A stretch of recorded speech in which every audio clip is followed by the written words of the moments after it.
দর্শকবৃন্দ, আপনাদেরকে আজকে আমি আমাদের বেতবুনিয়া ঘাটের একটা দুর্গম দৃশ্য দেখাবো। যে দৃশ্য যে মহিলাদের পার হতে বা পুরুষদের পার হতে কষ্ট হয়। দেখেন, যে আফাট আসতেছে তাকে আমি ক্যামেরা নিয়ে আসিনি, কারণ সে এক প্রকার পুরুষদের মতো কাঁচা মেরে আসতেছে, সেও লজ্জা পাচ্ছিল, এই জন্য আমি তাকে নিয়ে আসি নাই।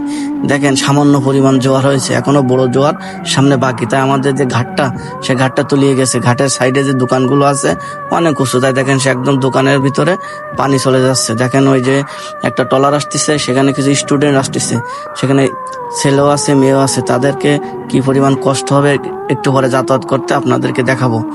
এই যে দেখেন, যে পরিমাণ পানি অল্প একটু পড়তে পারে না, আমাদের এখানে পুড়ে যায়। আমরা এর থেকে রেহাই পেতে চাই, আমাদের এই ঘাটটাকে মেরামত করতে চাই। দেখেন, ওইখানে একটা বিল্ডিং, সেটাই প্রায় পানি ভরে যাবে ভাব। এখান থেকে আমরা কিভাবে রক্ষা পাবো? আমরা তো খুব অসহায়ের ভিতরে আছি, আমাদের এই দুরবস্থা। দেখেন, এই যে ট্রলারটা ধরছে, এখান থেকে অনেক মহিলা যাত্রী আছে, পুরুষ যাত্রী আছে, বয়স্ক বৃদ্ধ আছে। এখন এরা নামতেই পারতেছি না। তাও একটা নামতেছে একটা দোকান ঘরের উপরে দিয়ে। দোকানদার যদি ওখান থেকে বেড়া দিয়ে দেয়, তাহলে আর তখন যাত্রীরা নামতে পারবে না। আমাদের ঘাটটা অতি দ্রুত মেরামত করার দরকার। এখানে এই যে এত পরিমাণ ভিডিও দিচ্ছি, কিন্তু তেমন একটা কেউ আমলে নিয়ে আসতেছে না। একের পর এক নেতারা আসে, তারা বলে যে আমরা কাজ করে দেবো, ঘাট ঠিক করে দেবো, কিন্তু দেয় না।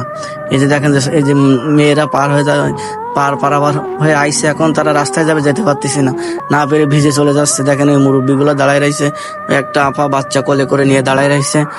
এই যে দেখেন কি কষ্ট, কি কেলেসে অসহায় আমাদের এই এলাকার মানুষ।